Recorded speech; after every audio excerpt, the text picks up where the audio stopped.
10월 30일 월요일입니다. 오늘은 열왕기상 22장 29절에서 40절 말씀을 읽고 나누고 기도하도록 하겠습니다. 먼저 찬송가 450장 함께 찬송하겠습니다.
열왕기상 22장 29절에서 40절 말씀 함께 읽겠습니다. 이스라엘 왕과 유다의 여호사밧 왕이 길르앗 라못으로 올라가니라. 이스라엘의 왕이 여호사밧에게 이르되 나는 변장하고 전쟁터로 들어가려 하노니 당신은 왕복을 입으소서 하고 이스라엘의 왕이 변장하고 전쟁터로 들어가니라. 아람 왕이 그의 병거의 지휘관 32명에게 명령하여 이르기를 너희는 작은 자나 큰 자와 더불어 싸우지 말고 오직 이스라엘 왕과 싸우라 한지라. 병거의 지휘관들이 여호사밧을 보고 그들이 이르되 이가 틀림없이 이스라엘의 왕이라 하고 돌이켜 그와 싸우려 한즉 여호사밧이 소리를 지르는지라. 병거의 지휘관들이 그가 이스라엘의 왕이 아님을 보고 쫓기를 그치고 돌이켰더라. 한 사람이 무심코 활을 당겨 이스라엘 왕의 갑옷 솔깃을 맞힌지라.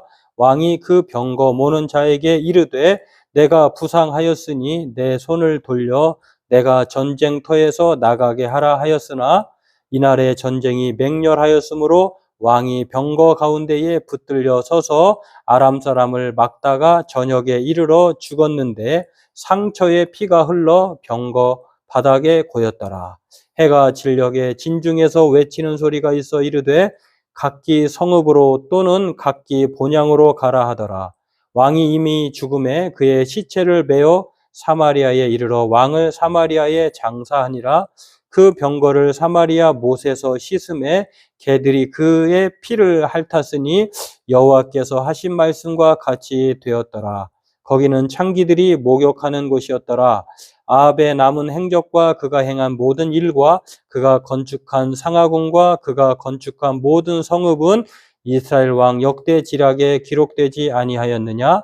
아합이 그의 조상들과 함께 참에 그의 아들 아하시아가 대신하여 왕이 되니라.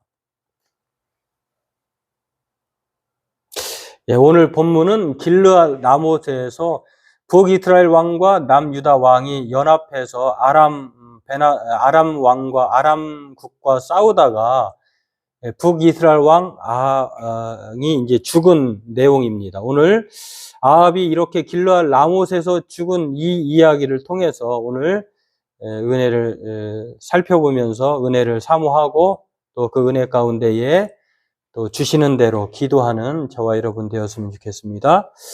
먼저 이 길르앗 라못 전쟁은요, 북이스라엘 왕과 남유다가 연합을 하고 동맹을 해서 아람 왕에게 아람 국가 대치하는 상황에서 일어났는데요. 아합 왕이 이제 왕을 목적으로 아람 병사들이 그렇게 왕을 죽이려고 하기 때문에 왕복을 벗어 던지고 병사로 위장하고 대신에 남왕국 유다 왕에게 그 왕복을 입고 그렇게 하고 자기는 이제 전쟁터로 들어가겠다 이렇게 말을 합니다. 어떻게 보면은 전쟁터로 들어가는 이 변장을 해서 아람 왕이 왕을 목적으로 죽이려고 하는 것이니까 생명을 좀 이렇게 연장하기 위해서 살고 싶어서 그렇게 변장을 한 거겠죠. 그러나 오늘 내용에서도 읽었습니다만은 아람국과의 3년 전쟁 끝에 결국에는 이 아합 왕이 지금까지는 살아남았지만 그러나 결국에는 이 변장을 해도 소용없는 이 이전에 우리가 기억하는 말씀들이 있는데요. 하나님은 여러 번에 걸쳐서 아합 왕이 죽을 것이다. 그리고 그가 어떻게 죽을 것이고 또 개와 새들이 그의 죽음을 어떻게 행할 것이다 라고 하는 것까지도 말씀해 주셨는데 선지자를 통해서 이렇게 오늘 그의 죽음으로 하나님의 말씀이 성취되는 것을 알 수가 있습니다. 우연히 화살을 쐈는데 병사로 위장한 아합 왕에게 그 깃에 스쳐가지고요. 그가 중상을 입은 것이겠죠. 그리고 피를 흘리게 되었고 그로 인해서 결국에는 저녁에 해질녘에 그의 피를 너무 많이 쏟은 나머지 죽게 되었다라고 하는 것입니다. 이렇게 아합 왕의 죽음은요, 우연이 아니라 필연이라고 하는 사실, 그리고 이것은 하나님의 말씀하신 바가 이루어진다라고 하는 이것을 알 수가 있고, 또 하나님의 뜻을 인간이 아무리 인위적으로 또 바꿔보려고 하더라도 하나님의 말씀은 결국에는 성취된다. 이 세상에는 우연이 아니라 필연이다라고 하는 것들을 우리에게 가르쳐 줍니다. 물론 이 아합 왕의 죽음은요, 하나님의 말씀에 대한 죄에 대한 심판이라고 하는 것을 명백하게 말을 하고 있습니다. 열왕기상 16장 29절에서 33절 그리고 열왕기상 21장 19절에서 26절 내용을 보면 그가 죄를 따라 행하고 그 죄를 가볍게 여겼다.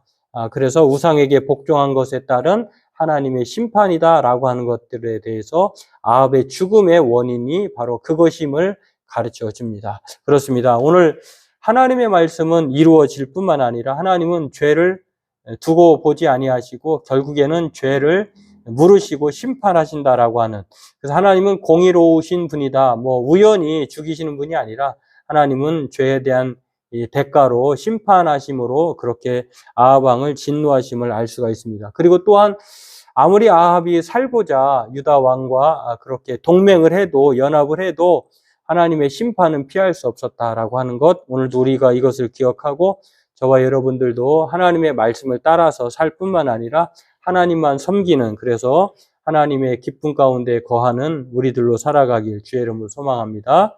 기도하겠습니다. 하나님, 오늘 아합의 죽음을 보면서 하나님의 말씀은 말씀하신 대로 이루어질 뿐만 아니라 하나님은 죄를 관과하지 아니하시고 또한 하나님은 그 죄에 대한 마땅한 심판을 통해서 하나님의 공의로움을 드러내시는 것을 봅니다. 오늘 우리의 삶을 돌아보면서 오늘 이 말씀을 통해 하나님은 공의로우시고 또한 하나님은 또한 말씀하신 바를 이루신다고 하는 이 신실하신 하나님을 기억하며 오늘도 그 하나님을 믿음으로 날마다 하나님의 은혜 가운데 살아가는, 그리고 하나님의 기쁨 가운데 살아가는 우리가 되게 도와주옵소서. 예수님의 이름으로 기도하옵나이다. 아멘. 네, 우리의 삶은 우리가 주관할 수가 없습니다. 살고자 해도 우연히 필연이 되는 아합의 죽음을 보면서 우리의 삶의 생사화복은 하나님이 주관하신다라고 하는 것. 그러므로 오늘 저와 여러분들도 하나님만을 신뢰하고 또 섬기며 평안한 인생을 살아가는 저와 여러분 되기를 바라겠습니다.